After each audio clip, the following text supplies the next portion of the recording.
오늘 추석 이후에 저희 동네 첫 쓰레기 배출일이에요.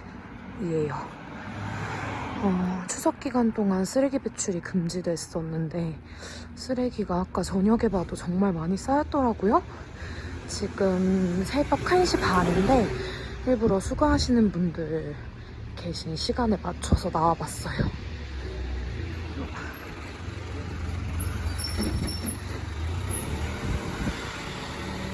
은평구는 연립주택이 많아서 아파트처럼 깔끔하게 쓰레기 수거가 안 돼요. 근데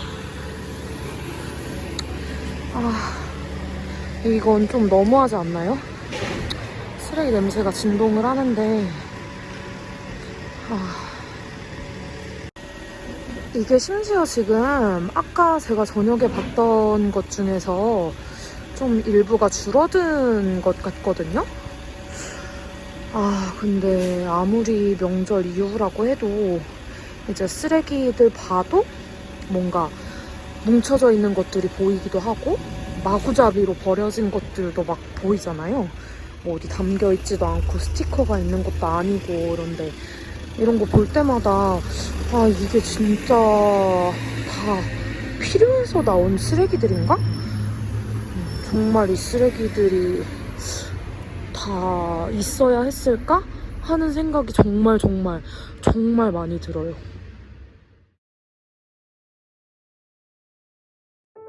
여러분은 혹시 쓰레기 문제에 대해 진지하게 생각해 보신 적 있으신가요?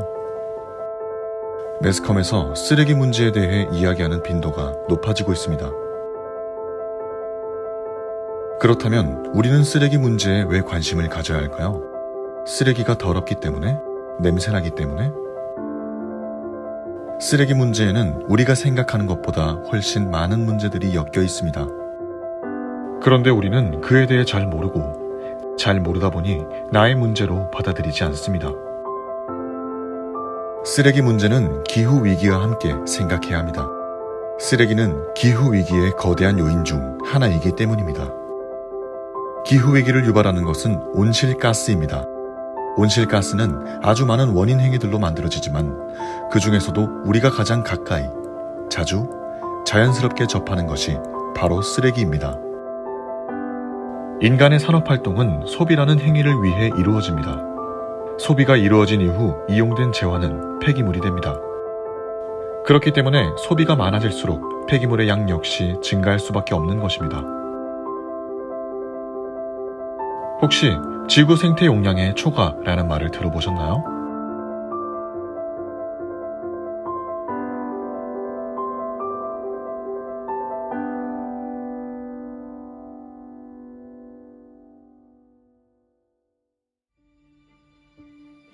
생태 용량이란 인간이 사용하는 지구 자원의 양과 인간의 폐기물 방출량의 규모가 지구의 생산 능력, 자정 능력을 초과한다는 의미입니다. 미국의 환경연구단체 지구생태 발자국 네트워크는 매년 지구생태 용량 초과의 날을 발표합니다. 매년 1월 1일부터 언제까지 지구의 생태 용량이 소진되는지를 분석하는 것으로 발표되는 날의 바로 다음 날부터는 인류가 지구 생태 용량을 초과해서 사용하고 있다는 의미입니다. 지구 생태 용량 초과의 날은 발표를 시작한 이래로 매년 점점 더 앞당겨지고 있는데요. 첫 평가 연도였던 1970년에는 12월 하순이었던 것이 2019년에는 7월 29일이 되었습니다. 인류는 현재 지구가 재생할 수 있는 것보다 더 많은 자원을 소비하고 있다는 것이죠. 탄소 배출량이 국가별로 다르듯이 생태 용량에 영향을 주는 정도 역시 국가별로 다르기에 국가별 날짜 또한 평가가 됩니다. 2020년 한국의 생태 용량 초과의 날은 4월 9일입니다. 나머지 8달 동안에는 지구 자원을 미래에서 끌어다 쓰는 것이죠. 실제로 한국은 환경 문제에서 기후 악당 국가로 지칭됩니다. 지난 20년간 이산화탄소 배출 증가율 OECD 1위 국가이자 전 세계 탄소 배출량 7위 국가이기 때문입니다. 한국인의 인당 탄소 배출량은 세계 평균치의 2배인 11.7톤이며 심지어 이 수치는 계속해서 늘어나고 있습니다. 쓰레기 역시 마찬가지입니다. 놀랍게도 한국은 1인당 연간 플라스틱 배출량이 지구에서 유일하게 100kg을 넘는 플라스틱 사용량 세계 최상위 국가입니다. 환경부의 자료에 따르면 우리나라에서 발생하는 플라스틱 폐기물은 하루 평균 848톤입니다. 그 가벼운 플라스틱이 대체 얼마나 많이 모여야 800톤을 넘는 걸까요? 심지어 이 숫자는 선별장의 기록만 반영된 것이기 때문에 실제 배출량은 훨씬 더 많을 수 있습니다. 플라스틱을 포함한 한국의 모든 쓰레기는 하루에만 약 43만 톤이 배출됩니다. 연간으로 보면 1억 5천만 톤 이상입니다. 이런 한국이 우리가 과연 기후위기의 책임에서 자유로울 수 있을까요? 가장 큰 문제는 쓰레기가 과도하게 많다는 것입니다. 이미 과포화 상태임에도 불구하고 끝을 모르고 늘어나고 있다는 것입니다. 과거에는 인간이 소비하는 자원과 배출하는 폐기물의 양이 지구가 감당할 수 있는 범주 내에 있었습니다. 그러나 현재는 인간 활동이 그것을 초과한 지 오래입니다. 지금의 우리는 지구 회복력의 의지에 살아가고 있지만 인간에 의해 지구 회복력은 매년 줄어들고 있고 이대로 가다가는 기후 재앙을 막을 기회조차 사라져버릴지 모릅니다. 오늘의 지구는 쓰레기로 인해 고통받고 있습니다. 쓰레기가 얼마나 대단히 지구를 괴롭히고 있는지 우리는 굳이 먼 곳에서 찾지 않아도 됩니다. 한국에 존재하는 수백 개의 쓰레기산이 그 현실을 보여주기 때문입니다. 쓰레기가 유기되어 쓰레기산이 만들어집니다. 우리나라는 대부분의 쓰레기를 민간업체에서 수거하는데 처리 단가가 맞지 않을 경우 막무가내로 버려지는 것입니다. 민간업체의 최우선 목적은 당연히 이익 창출이기 때문이죠. 이것이 바로 공적 영역에서 쓰레기를 책임져야 하는 이유이기도 합니다. 한국은 한국 내에서 발생하는 쓰레기를 감당하지 못하고 있습니다. 그래서 쓰레기를 수출합니다.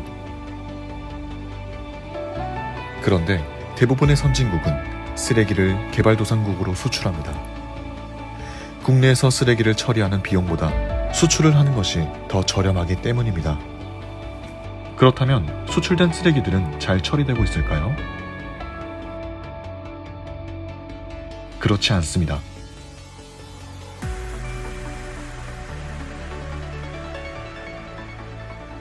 대부분의 쓰레기는 바다로 유입됩니다. 전 세계에서 바다로 유입되는 쓰레기의 양은 연간 800만 톤으로 추정됩니다. 그 쓰레기들이 해류를 만나 바다의 특정 지역에서 쓰레기 섬이 생기기도 하는데요. 현재 지구상에는 수천 개의 크고 작은 쓰레기 섬이 있는 것으로 추정됩니다. 태평양에 있는 가장 거대한 쓰레기 섬은 한반도의 9배 크기라고 합니다. 이 쓰레기들은 파도와 해류, 태양빛 등 다양한 이유로 잘게 쪼개지고 이제는 미세 플라스틱, 초미세 플라스틱이라는 이름으로 인간에게 새로운 문제가 되어 돌아오고 있습니다.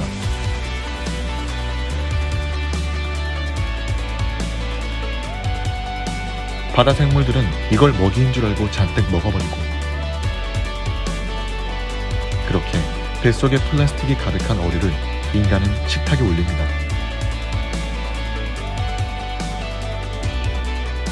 결국 인간의 몸에도 플라스틱이 잔뜩 쌓이고 있으며 그것이 어떤 상황을 초래할지는 아직 아무도 알 수 없습니다.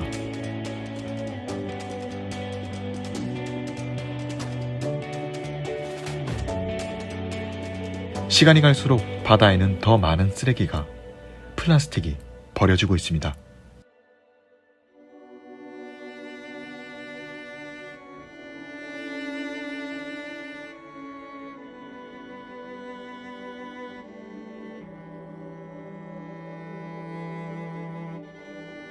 유엔은 지금과 같은 속도라면 2050년에는 해양 쓰레기와 해양 생물의 비율이 1대1에 육박할 것이라고 예상합니다.